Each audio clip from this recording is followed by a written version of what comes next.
I would rather read the back of a shampoo bottle. 1 star. I hope I get the chance to piss on a physical copy of this book. 1 star. No matter how bad my writing is, I know I'll never be this bad. 1 star. These are real 1-star reviews for actual books, and it made me question why people would leave these reviews in the first place. Surely, if you don't like a book, you just put it down and move on to the next one. So I decided to find out how bad these books actually were by reading them and seeing if they deserved their 1-star reviews. Up first, we got William W. Johnstone's trigger warning. The tagline is, "There are no safe spaces," so you can probably figure out what this is going to be like. Former Army Ranger Jake Rivers is not your typical Kelton College student. He is not spoiled, coddled, or ultra-lib like his classmates who sneer at the soldier boy. Rivers is not triggered by microaggressions, he is not outraged by male privilege and cisgender bathrooms, and he does not need a safe space or colouring books. Is colouring books really like a left-wing stereotype? Also, it seems like William W. Johnstone is maybe self-inserting him into this Jake Rivers character. And given the way everything is in air quotes, feels like maybe he is in fact triggered by microaggressions and everything, maybe. So Jake, it looks like, is a soldier who has left the military and is now in college. And even off the bat, it's very clear what the stance of this book is politically. It didn't take him long to get down the stairs, and a group of students were sitting in the lobby talking about something. He heard the words microaggression, privilege, and cisnormative. That's page 2. And on page 3, he overhears an altercation between some guy and his girlfriend. So Jake comes over to stand up for the damsel in distress. But before he says anything, he looks at the guy in the altercation and says something was odd about the shape of his head. And it took him a second, but then Jake got it. The guy's hair was long enough that he'd pulled it up into a bun on the top of his head. It took him a matter of seconds to figure out that hair is not head. Anyway, this guy with the man bun that might also be just part of his head grabs his girlfriend and won't let her go. So Jake, being the white knight he is, says, "You need to let go of the lady." And the girl, whose boyfriend is like grabbing her and refusing to let her go, as most women would in this situation, responds, "You don't have to call me a lady. It's no excuse to perpetuate stereotypes and spread toxic masculinity." A conversation we've all had when helping somebody in need. So Jake ends up hitting this guy in the stomach, and then everyone around them is just like, "You could have killed him. You're a fascist. You're a Nazi." And it's just utterly wild. The girl's like, "You oppressor," to Jake. Whose go-to insult is that when their boyfriend's just been assaulted? And then I guess news travels fast because Jake's walking around the college campus and people start chanting at him, "Kill the fascist! Down with the oppressors! Kill him!" And then people start chanting, "Antifa! Antifa!" What kind of an idea about people on the left does this author have? Then Jake checks his phone and there's a news headline. He's made the news that he's a far-right extremist attacking a college student.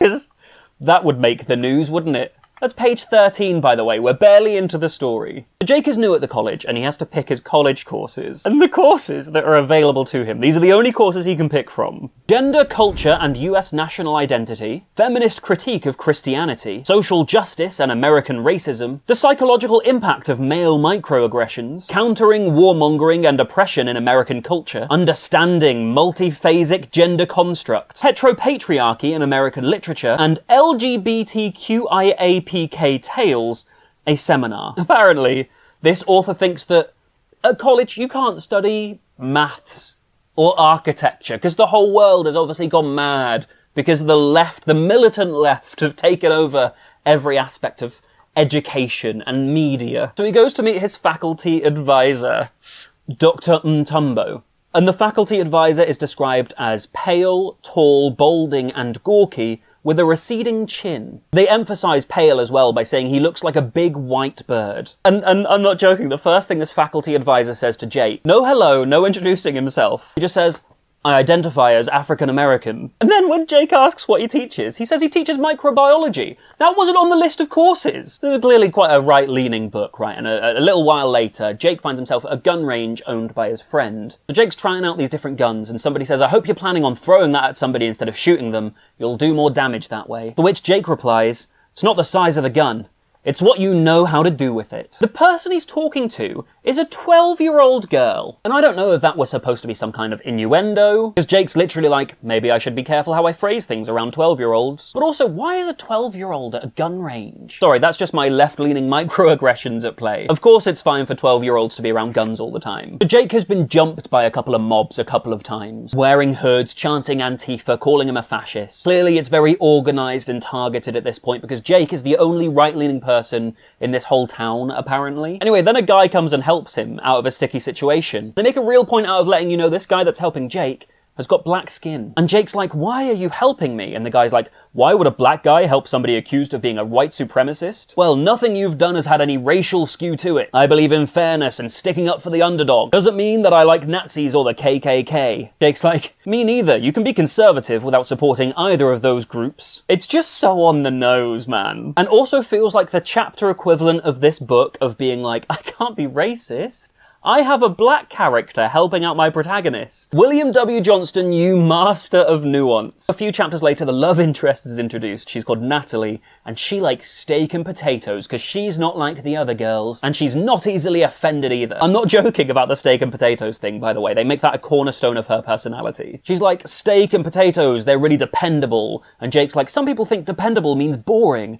And she's like, well, that's wrong, and you strike me as being very dependable, Jake.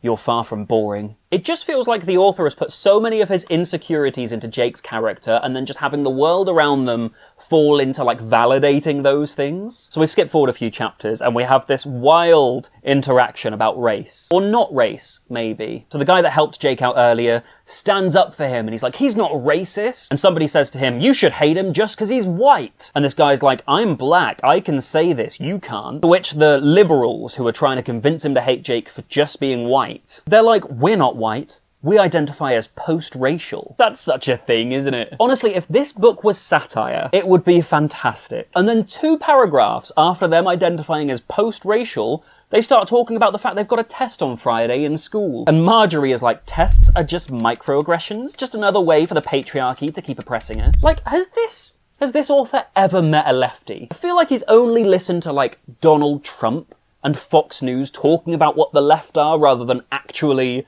interacting with actual left-leaning people. So from the blurb, the main plot is all about a school shooter coming into the college and presumably Jake saving all of his left-leaning enemies, for want of a better word. But the school shooter doesn't come into page like 200, basically. And so it looks like we just set the book up with Jake making loads and loads of enemies, just so later on he can be the bigger person by saving them all when the school shooter comes in. And the school shooter ends up being a group of people, like a gang. I haven't got there yet, but probably Antifa. And it's led by a guy called Granderson. And we have a little bit from Granderson's perspective, and it's like, it's just not fair, Granderson thinks in his internal monologue, that a person can be a racist, a sexist, a homophobic bigot, and still get a woman like that. Which is just wild for those to be the motivations of the shooter in this book. Actually, not wild, having gone, like, skimmed through the first 200 pages. Skimming through towards the end, because I'm not going to read this properly, but we've just got, there's a passage here. Someone's just like, math is racist, you know. Racism is so systemic in America that math is racist. Anyway, the whole third act is just Jake being Jack Bauer, basically. Taking down the Antifa terrorists one by one, saving all the people who looked down on him in the first half of the book. And they all realize that his way of living was the right way after all, because that's the way that saved his life.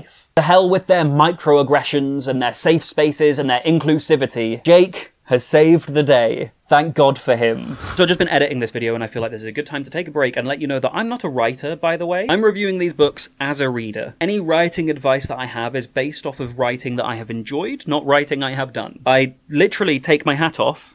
There you go.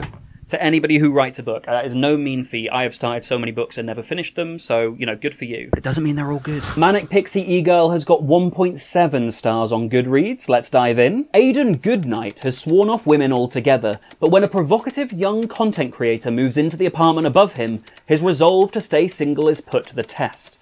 Claiming to be the new messiah of the 21st century, the audacious and irresistible Abby Cadabra is anything but your typical girl next door. Again, the blurb kind of reads like satire, and yet I have a feeling it's not supposed to. Literally the main character being called Good Night in a book about a manic pixie e-girl. For those of you who don't know about the manic pixie dream girl trope, it's the idea of women being put on an unrealistic pedestal, that you make them this perfect, unattainable woman with unrealistic standards, and you ignore all the nuance and realism of what it's actually like to be a living person. This almost feels like an uncomfortable read straight off the bat. Women were my #1 vice. I dabbled in weed and alcohol, but there was nothing quite like the sweet oblivion of the feminine to take my mind off the sorry state of my life.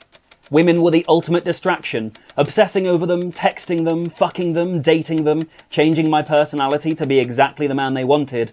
It was a full-time commitment. Holy objectification of an entire gender of people, Batman. And again, if it was satire, I'd kind of be like, oh, it encapsulates incel culture really well. So the protagonist has sworn off women and sex to try and sort out the rest of his life, but literally every other sentence is about sex. Literally every thought he has, every motivation, it's all about sex and masturbation and women. It feels very incel, porn addict. And look, I think that sex can be an important part of certain books when it's used properly as a device for the narrative or the characters. But this is just not good. And I'm only on chapter 2, by the way. These feelings are 1 chapter's worth of feelings. And then we meet, presumably, the girl that is being spoken about in the title, the new neighbour, the manic pixie e-girl. And the first thing that this protagonist, if I can call the guy narrating that, is that he can see up her skirt while she's meditating. And in the earlier chapters, he's talking about like his ex's friends and how they're just the worst kind of people.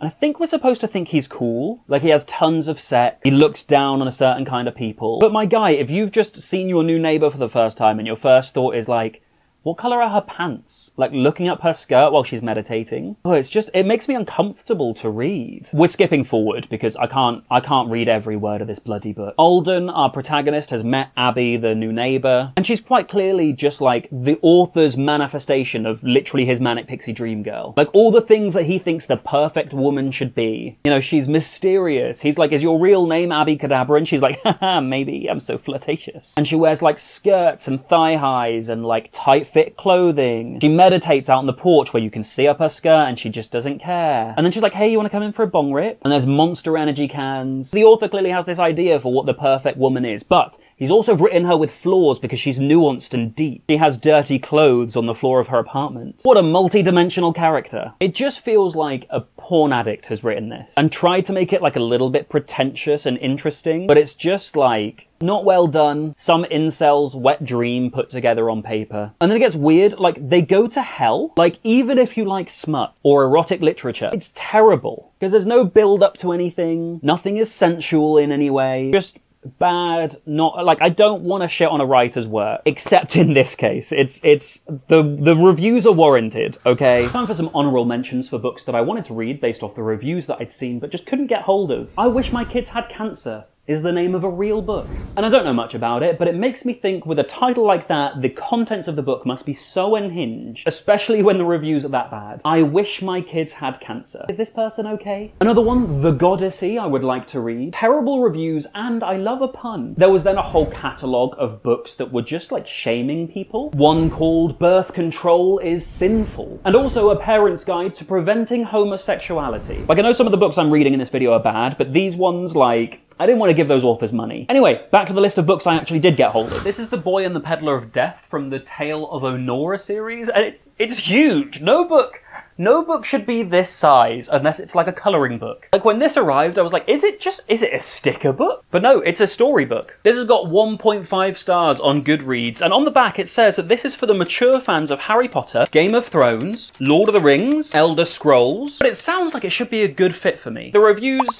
sound like it won't be. How do you comfortably read a book this big? It feels like a bloody magazine. Okay, my thoughts after the first couple of chapters are it's just loads of exposition. So many words, and I don't really know what they've said. We're talking about the Ciel de Treason. We're talking about Tesso unsa dost Startha. We also get a time jump in the first chapter. Do a prologue if you have to jump lifetimes. Little jump again. I'm giving this a fair whack, you know. I'm giving it a real go. I'm reading a lot of words, just not getting a lot of story, you know. I'm not hooked. Like, it's really, really pretentious. To the point where it feels try-hard. Like, our author Dylan is really, really trying to be Tolkien or George R.R. Martin, which isn't inherently a bad thing, but it also just falls flat a little bit. I will say, even though I'm not really enjoying it and I don't really want to read on any more than I have to for this video, it's not as bad as the other two that I've read so far. So for this to be rated worse is a surprise, honestly. Like, it's boring, but it's inoffensive. The previous two were bad and offensive, you know? Not this one.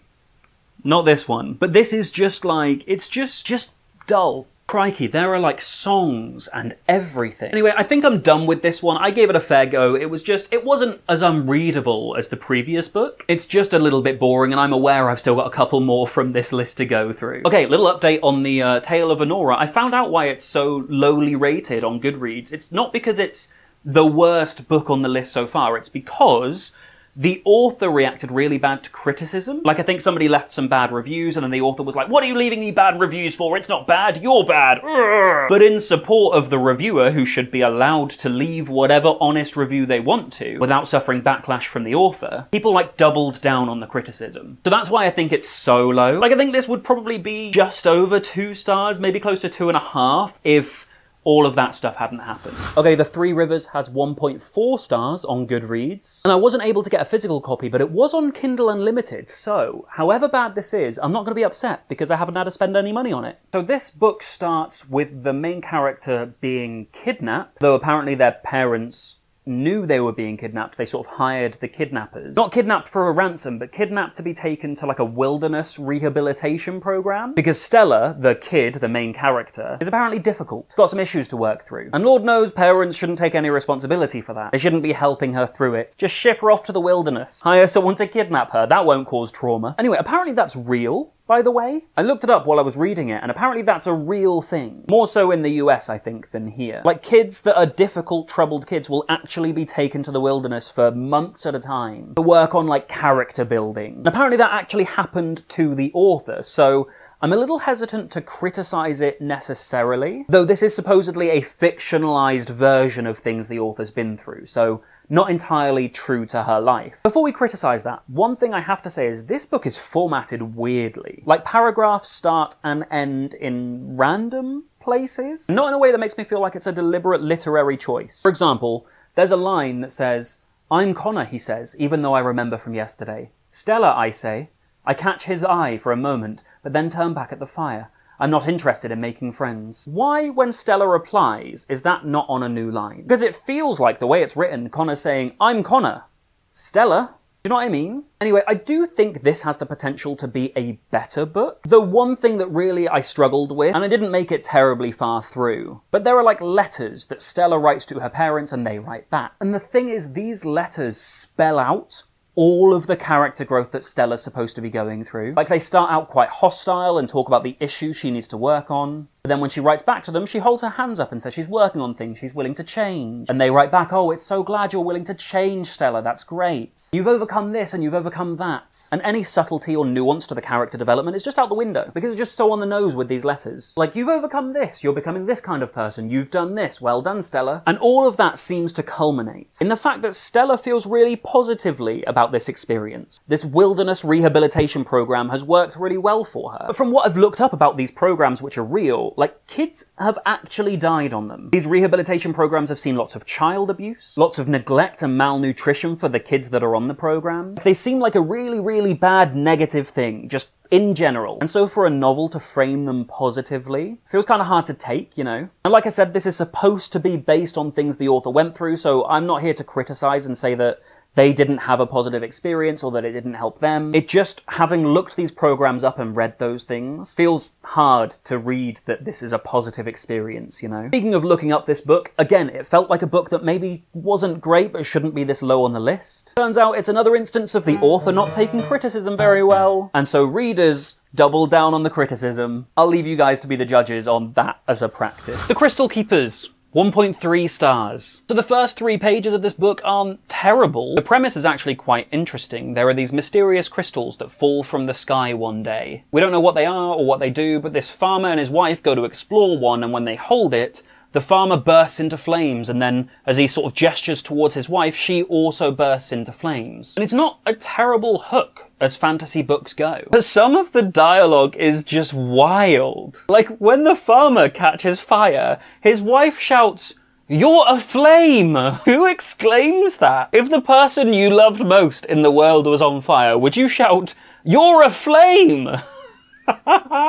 Good golly, flames have engulfed your being. A typhoon of embers consumes your flesh, my love. Just like shout his name and be like, drop the bloody crystal, you moron. Anyway, this intrigue lasts 4 or 5 pages, about halfway through the first chapter, and then we get a 1,000-year time jump. And that 1,000-year time jump basically opens us up to chapters and chapters of exposition. Just info dump. Here's loads of stuff you need to know about the world this story takes place in. More information, more history, more characters you need to know about. More history, more information. Like, the fundamentals of writing seem to be show, don't tell. So I hear, I'm not a writer. But this is just tell for like the first third of the book, at least. And believe me, I have been told. Very, very told. And by that point, you know, I'm not really rooting for any of the characters because they're not interesting. The writing just feels really bloated with so much unnecessary stuff. Like, legitimately, I feel like this is how I'd be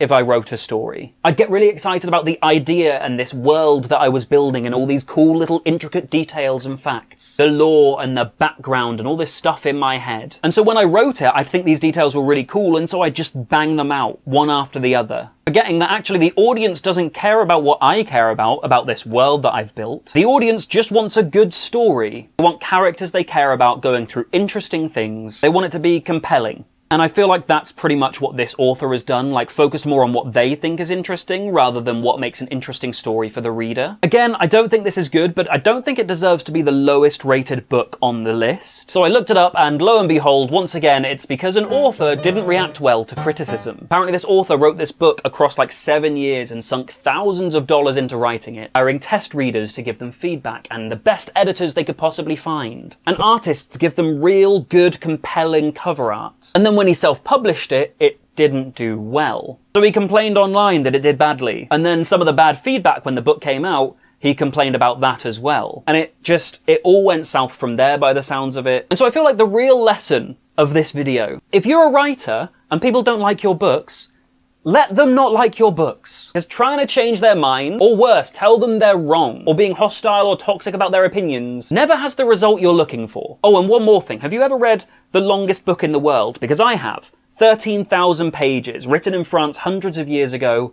I read it and I made a little video diary as I went through it, so you might want to watch that video next.